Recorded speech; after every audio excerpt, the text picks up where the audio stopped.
Hello YouTuber family, કેમ છો? સૌને ગુડ મોર્નિંગ, જય શ્રી કૃષ્ણ. લો હવે સવારમાં ટીવી પણ આ તો ચાલુ થઈ ગયું છે. અને ભાઈ ઠંડીમાં ઘટાડો થઈ રહ્યો છે.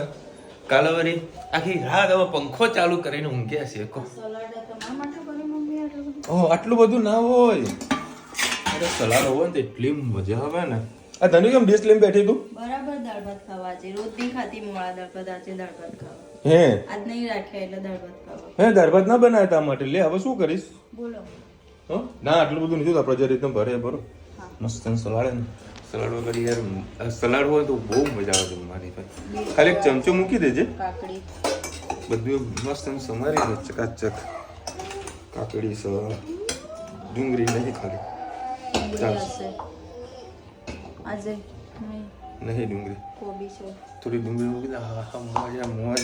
એ મારા ચમ આવું કર્યું? મારા બધા કાઢી નાખ્યા ને. એટલે એ તો વળી સવારમાં એને પેટમાં દુખાણું, બરાબર. ખાલી દુખાણું ખાલી બહાનું હતું. પછી 8 વાગે કે મારા પેટમાં દુખાણું મટી ગયું છે. આવું કરે છે. એવો ભાઈ ખુશ થયો, એવો ખુશ થયો એટલે જોરદાર. ના દાળ ભાત મારી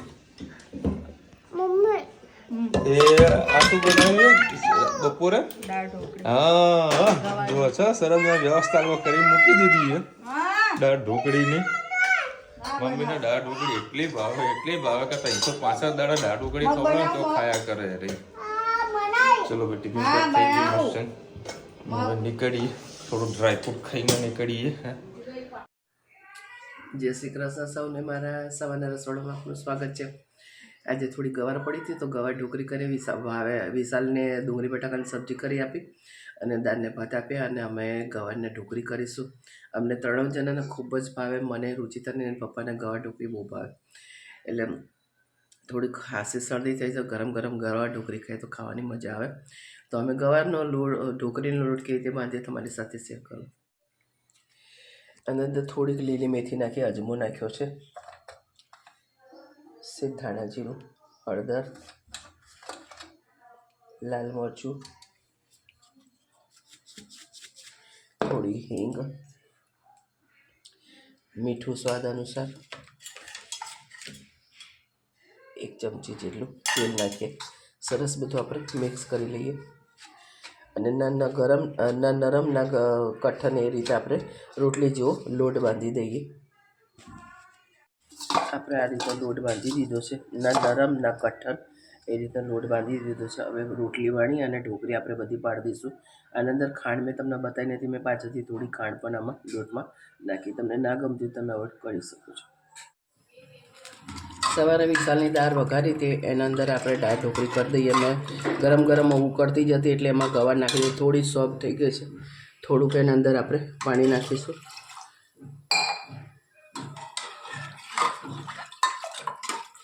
લીંબુ ખાંડ ને બધું મેં અંદર નાખેલું છે. થોડુંક જ સ્વાદ અનુસાર થોડુંક મીઠું નાખીએ, લાલ મરચું, સેજ હળદર, 2 તમાલપત્ર, સેજ ધાણા જીરું, જરૂર પડશે તો લીંબુ થોડુંક ઉપરથી નાખીશું. સેજ ઉકળી જાય એટલે પછી આપણે આ ઢોકળી બનીને રાખી છે એના અંદર નાખી દઈશું, ઉકળવા દઈએ. ઢોકળીનું પાણી સરસ ઉકળી જવા આવ્યો છે. મસાલો હવે જે આપણે ઢોકળી વણી હતી એને કાપી અને આ રીતે બધી ઢોકળીઓ નાખી દઈશું. થોડું લીંબુ ઓછું હતું તો મેં અડધું ટામેટું અને લીંબુ નાખેલું છે.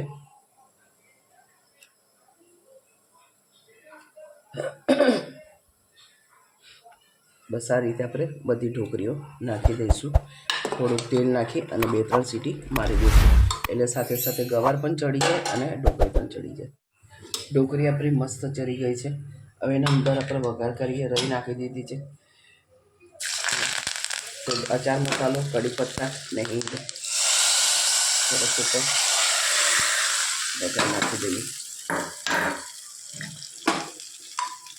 બહુ રસાવાળી નથી કરી. એમાં 3 જ જણાને ખાવાની છે ઢોકળી એટલે આ રીતે 3 સીટીમાં મસ્ત ઢોકળી આપણી મસ્ત થઈ ગઈ છે.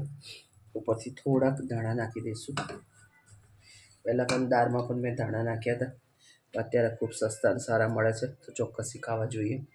ચલો કોમેન્ટમાં ચોક્કસથી કહેજો અમારી ઢોકળી તમને કેવી લાગી. 2 વાટકી ઘઉંનો લોટ, અડધી વાટકી બાજરીનો અને અડધી વાટકી બેસન નાખ્યો છે. થોડીક અંદર મેથીની ભાજી આપણે નાખીશું.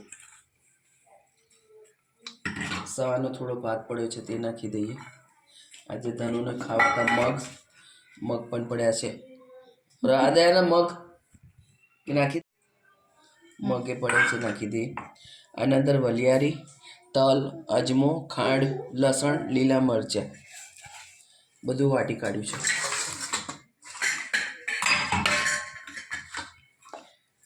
થોડીક આપણે અંદર નાખીએ હિંગ, સ્વાદ અનુસાર મીઠું, ધાણા જીરું, હળદર, 2 લીલા મરચાં નાખ્યા છે તો અડધી ચમચી જેટલું લાલ મરચું, શેક ગરમ મસાલો. હા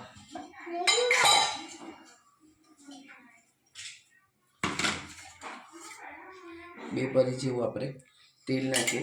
અત્યારે પાણી બિલકુલ નહીં નાખીએ, એમનેમ જ આપણે મિક્સ કરીશું અને લોટ બાંધીશું. જરૂર પડશે તો જ પાણી નાખીશું, કે તો એમનેમ લોટ સરસ બંધાઈ જશે. બસ આપણો મસાલો કમ્પ્લીટ તૈયાર થઈ ગયો. બસ આ રીતે આપણે કઠણના નરમ એ રીતે લોટ બાંધ્યો છે. અને મસ્ત બનાવીશું થેપલા અને ચા. અને વિશાલ માટે દહીં તીખારી કરીશું, પણ અમે ચા અને થેપલા ખાઈશું. આ રીતે અમે લોટ બાંધીએ છીએ. કોમેન્ટમાં ચોક્કસ કહેજો અમારા લોટ તમને કેવો લાગ્યો. આવું જે કંઈ પડ્યું હોય ઘરમાં એનાથી પણ અંદર નાખી દો તો સરસ પૌષ્ટિકતા મળી જાય અને વસ્તુ આપણી વપરાઈ પણ જાય. એટલે મેં તમને બધું બતાવી કર્યું કે અમે આ બધું પડ્યું છે બધું અમે થેપલામાં નાખી દઈએ. બધું સરસ અંદર મિક્સ થઈ ગયું છે અને સ્વાદમાં ખૂબ સરસ લોટ થયો છે. બસ આ રીતે બનાવજો. ચલો ભાઈ 9 વાગ્યા છે. સરસ મજાની સુગંધ આવી રહી છે દહીં તીખારીની. હા શું નાખ્યું? હળદર, લીલું મરચું, લસણ, જીરું. દહીં તીખારી અને સાત જોડા થેપલા. એ ચોકલેટ પડી ગઈ લે. લો બા. અરે આ રહી તને આલુ ને ભાઈને આપવાની તારે. હો ભાઈને ચોકલેટ નહીં આવે. ધનુ થોડો તાવ થયો તો ભાઈને આપજે. આપી બધાને હા ભાઈ. હેતને છે ને ગાડી ચલાવતા આવડી ગઈ છે બરાબર. ચલાવજો, બતાવજો ચલાવીને બતાય.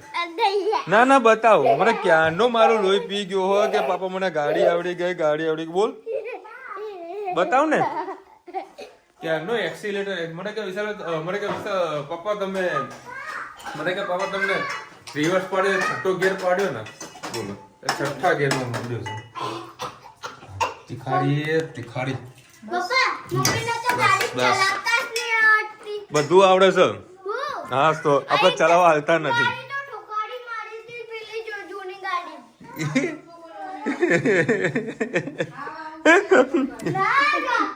રુચિતાની પોલ ખોલી રહી છે. પોલ ખોલી રહી છે. રુચિતા ગાડી ઠોકી છે. હજુ સુધી ગાડી. હા બેટા ખોલી આપો. પેલી જૂની ગાડી વેચીને પછી નવી ગાડી લઈ જો છે. હા લેમ ખોલી આપો. ચલો ભાઈ 10 વાગ્યા છે. હું રુચિતા મમ્મી મારા 2 પોયડિયા અમે ગયા હતા એક જગ્યાએ, એક રિલેટિવના ઘેર બરાબર. ફટાફટ ઊભા થઈ પાછા આવ્યા છીએ. હા અમુક ટાઈમ કાઢીને રિલેટિવના ઘેર જ જવું પડે. ને કે ટોના મારા મોટા માણસ થઈ ગયા હો, મારા ઘેર આવતા નહીં. આવી ગયા પણ અફસોસ અમે જમીને ગયા હતા. ને કે મહેમાન ગતિ કરાવી નાખે. ચલો અમે ભૂખ્યા તરીકે છીએ. હું તો કહું મમ્મી ક્યાં બહાર જમવા જઈશું, ક્યાં બપોર જમવા જઈશું કે આપણે ઘેર બનાવી દેવાનું. કે સારું અમારે તો બનાવેલું જ છે. તો બેસી જવાનું. શું કેવું? હોટલનો ખર્ચો વધી જાય ને. અમુક ટાઈમ મહેમાન ગતિમાં આવી તો લોકોને હેરાન કરવા. બીજો ગત ક્યાં નહીં આવતા જમની મારા ઘેર. એટલે ધામા કહેવાય. બસ મજાક કરવું. હક હોય ને ત્યાં આગળ બધું કહેવાય. હક એવું મમ્મી છે ને ચૂપચાપ બેસી રહી છે, કોઈ બોલતી નહીં. કંઈક દુઃખ લાગી ગયું છે મમ્મીને. બોલ કંઈક તો દુઃખ લાગી નહીં. મને તો કંઈ દુઃખ નહીં લાગ્યું.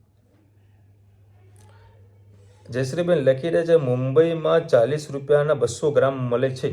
શું હવે જયશ્રીબેનને ખબર. તો કંઈ પૂછ્યું તું કાલે?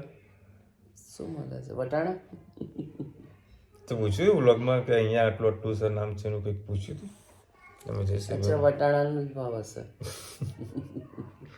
બોલો મમ્મી વટાણાનો એ ભાવ વળી બધાને પૂછી લે કે વટાણાનો ભાવ શું છે? અમારે ત્યાં શું ભાવ ચાલતો હું અમે કહીએ તો તમને ખબર પડે કે તમારે ત્યાં શું ભાવ ચાલે. ત્યાં મફતમાં મળતા નતું મંગાવવા. લેડીસોની જાણકારી આપીએ ને, હા માહિતી બજારમાં જાય તો ખબર પડે કે આ શહેરમાં આટલું સસ્તું છે ને અમારે તે કેટલું મોંઘું છે. ડિફરન્સ ખબર પડે એમને. કુમુદબેન લખી રહ્યા છે ભાઈ આજે અમે દ્વારકા જવાના છીએ. હા જય દ્વારકાધીશ. અમારા હાટું દર્શન કરજો, મોજ કરાવજો અમને પણ. જય દ્વારકાધીશ. હું એક કદાચ સન્ડે પ્લાન કરી રહ્યો છું. માં અંબાના જગદંબાના દર્શન કરવાનો પ્લાન કરી રહ્યો છું. બરાબર. હવે કે ભાઈ રવિવારે કોઈ ફરફડ્યું ના આવે. બરાબર. અને આપણા સબસ્ક્રાઈબરના ઘરે પણ જવાનું છે. બરાબર. જો કે તો રાત્રે જઈશું. અમે દ્વારકા ગયા હતા ને જે ધ્વજાના દર્શન તમને કરાવ્યા હતા એ સંઘ 4 લક્ઝરી લઈને આવ્યો હતો. ચાલતો ચાલતો બરોડાથી દ્વારકા, બરોડાથી આગળ ગામડું હતું ત્યાંથી 4 લક્ઝરી સંઘ લઈને આવ્યા હતા અને 1 લાખ રૂપિયા ભરી અને ધ્વજા ચડાવી હતી એ લોકોએ. અને એ લોકો અમારી સાથે જ જે વાડીમાં અમે ઉતર્યા તે વાડીમાં એ લોકો અમારી સાથે જ હતા. એટલે એમને કીધું કે અત્યારે જ અમારી ધજા ચડી. તો મેં કીધું કે એ જ મેં વિડીયો બનાવ્યો છે. 1 લાખ રૂપિયા ભર્યા હતા ત્યારે એ ધજા ચડી અને એક દિવસમાં 6 ધ્વજા ચડે છે. તો સમજી લો કે કેટલાની ધ્વજા ચડતી હશે. અને લોકોના નંબર નહીં આવતા. જ્યાં સુધી મને જાણકારી છે ત્યાં સુધીની વાત કરું છું. આમાં કદાચ સાચો છું ખોટો છું મને ખબર નથી, કોમેન્ટમાં જરા કહેજો. એ ધજા ચડાવવાનું વેટિંગ લગભગ 1 વર્ષ 2 વર્ષ કે 3 વર્ષ વધારે છે એવું કંઈક છે. સાચી માહિતી મને કાલે કોમેન્ટમાં કહેજો. અજીતભાઈ લખી રહ્યા છે કિંગ ચેન્જ બંધ કરી નાખ્યું ભાવેશભાઈએ. હા ક્યાંનું થયું? આપણે દિવાળી નવરાત્રી પછી આપણે રેસ્ટોરન્ટને બંધ કરી નાખ્યું. પહોંચે ના વળતા હોય પછી શું કરવાનું? એના કારણે બંધ કરવામાં મજા આવશે. તો માણસ એક જગ્યાએ ફોકસ કરે ને તો આગળ વધી શકું. બાકી કારીગરોને તો જફા મારી બહુ છે. इसमें चाकू टूट गया, इसकी धारी टूट गई है, क्या करूं? એટલે બાપુ હું કરવા આવું કોઈ હે ધાર કઢાઈ દેવાની ભાઈ. એટલે આવું પૂછે. અને આજે બી ઘણા બધા લોકોએ હેપી મેરેજ એનિવર્સરી લખ્યું છે. બધાને થેન્ક યુ સો મચ. અમને આશીર્વાદ આપતા રહ્યો, મોજ કરતા આવતા રહ્યો. બસ એટલે કોમેન્ટ હતી. અને સન્ડે શું લાગે તમને મેર પડશે કે નહીં પડે અંબાજી જવાનો કોમેન્ટ કહેજો. ચલો મળીશું નવા વિડીયો સાથે, નવા મોજ મસ્તીની સાથે. ત્યાં સુધી અમને આપણે જય હિન્દ ભારત બતાવીએ. અને વિડીયો ગમે તો ફટાફટ લાઈક કરો, શેર કરો, સબસ્ક્રાઇબ કરવાનું ભૂલતા નહીં. રાધે રાધે. રાધે રાધે.